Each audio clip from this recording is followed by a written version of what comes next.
A country that shares many of the same traditions as Minnesota is handling COVID-19 quite differently. Sweden did not order residents to stay home. Tonight, Susan Elizabeth Littlefield looks at how the controversial Swedish model has impacted jobs and safety. Stockholm, Sweden is more than 4,000 miles from the Twin Cities, but there's a closeness between these cultures. Minnesota received many immigrants from Sweden. In fact, about 10% of Minnesotans claim Swedish heritage, as seen at this yearly summer festival and this popular Minneapolis museum.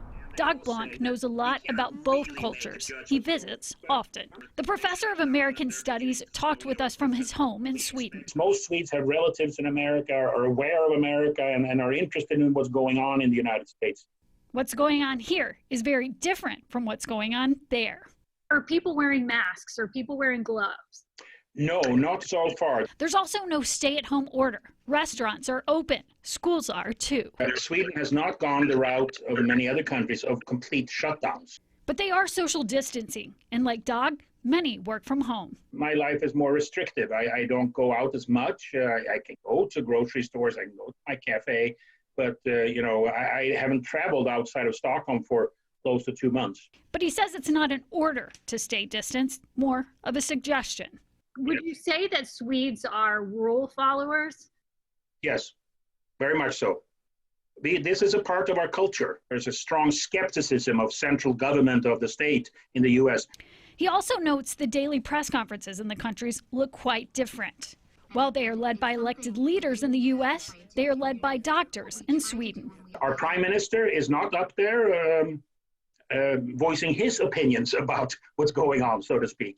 The idea in Sweden is to flatten the curve without closing businesses, but there are rules. If in a restaurant you have to sit down, you can't go up to the counter and ask for food there, or hang in the bar and get a beer there. The formula has not been perfect. The COVID death rate in Sweden is 36 per 100,000 people. In the U.S., it's 27. As for the economy, the unemployment rate in Sweden is around 8%. In the U.S., it's around 14.7. We have read about hospitals in the Twin Cities laying off healthcare workers, and to us that seems so strange. He believes their healthcare system is more protected because it's public. Do you think Sweden is doing it right? I hope so. I hope so. I really hope so. It's too late to change now.